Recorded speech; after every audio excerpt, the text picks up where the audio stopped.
Praise lord. నా పేరు Thomas అండి. ఇక్కడ చెన్నైలో యెహోషువ సమ్మ అని ఈ యొక్క ప్రాంతానికి వచ్చి చూశాను. ఒకప్పుడు ఈ ప్రాంతంలో భక్తి సింగ్ అతను చాలా పరిచయం స్టార్ట్ చేసి 1941 సంవత్సరం. అతను 1903 జూన్ 6వ తేదీ మరి పంజాబ్ జన్మించాడు. మరి 1915 సంవత్సరం 12 సంవత్సరంలో అతనికి బాల్య వివాహం జరిగింది. అతని భార్య వచ్చి రమాబాయి. 1926లో అతను అగ్రికల్చర్ ఇంజనీరింగ్ చదవడానికి ఇంగ్లాండ్కి వెళ్ళాడు.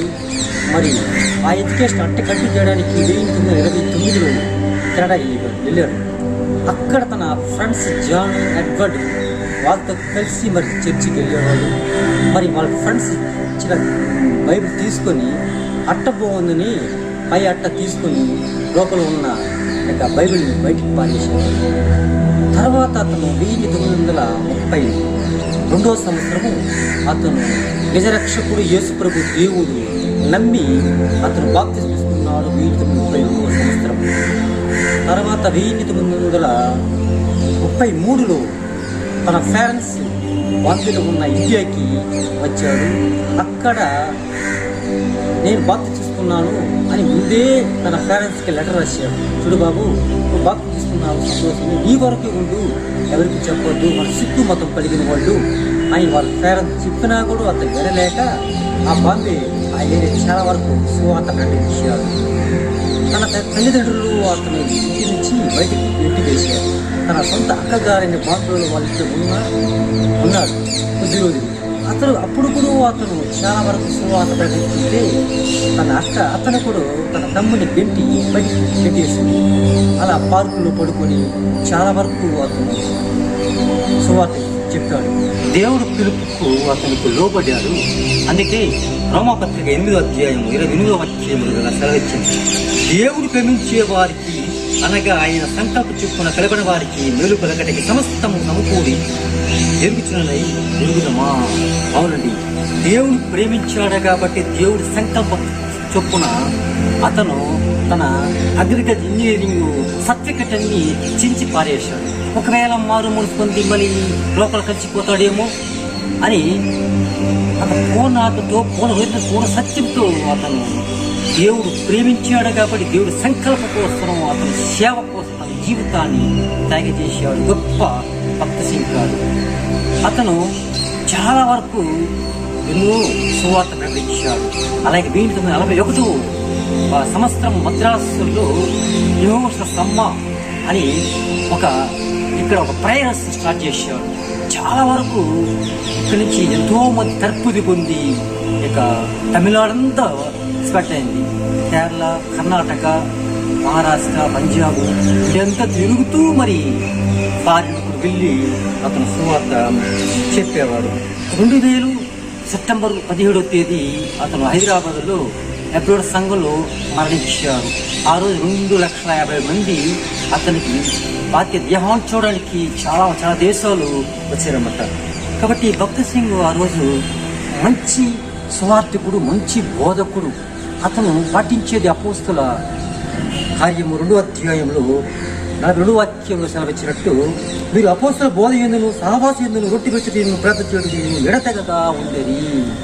దీని బేస్ వల్లే ఒక ఇంటికి స్తంభం 4 ఉన్నట్టు ఈ బేస్ వల్లే ఈ 4 వాక్యంతో ఇక సంఘానికి హైదరాబాద్లో కట్టబడింది. ప్రియా సహోదరి సోదరుడా. కాబట్టి ఇక యెహోషువ సమ్మ మద్రాసు ఉన్న ప్రాంతాన్ని చూడండి. చాలా చక్కగా ఆ రోజు అయ్యగారు మరి మందిరాన్ని స్థాపించారు. ఎంతోమంది తరపుది పొందేవారు, ఎంతోమంది ట్రైనింగ్ అయ్యి ప్రపంచానికి చీకటిని వెలుగు తీసుకోవడానికి దేవుడు దూతగా మరి భక్త సింగ్ గారు దేవుడు బహుగా వాడుకున్నాడు. కాబట్టి మనం కూడా దేవుడికి లోపడుతున్నాము, దేవుడు మాటకు లోపడుతున్నాము, దేవుడు పత్తి ప్రజలు లోపడుతున్నాము. ఆన భక్త సింగ్ గారు ఆ రోజు దేవుడు లోబడాడు కాబట్టి ప్రపంచానికి మంచి సేవలు ఇచ్చాడు. కాబట్టి మనం కూడా ఒక భక్త సింగ్ పోలిక వలె మనం వెళ్తే ఆ దేవుడికి మహిమ కలుగుతుంది. ఈ వాక్యము దేవుడు జీవించబడినగా. ఆమేన్. I have decided to follow Jesus.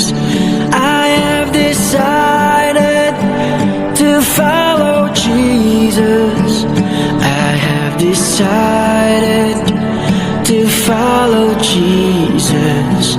No turning back, no turning back.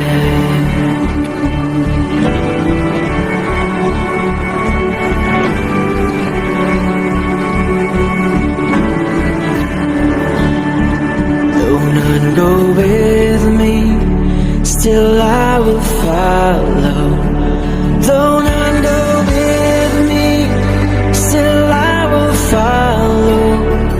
Though none go with me, still I will follow.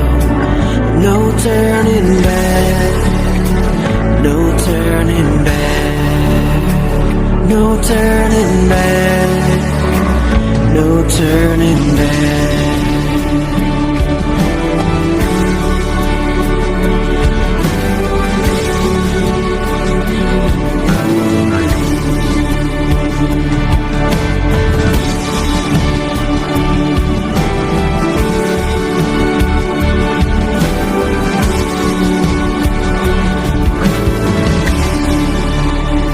The world behind me, the cross before me. The world behind me, the cross before me. The world behind me, the cross before me. No turning back, oh no turning back, no turning back, no turning back.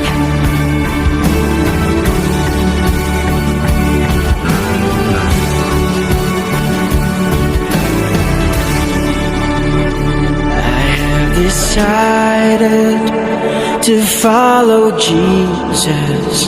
I have decided to follow Jesus. I have decided to follow Jesus.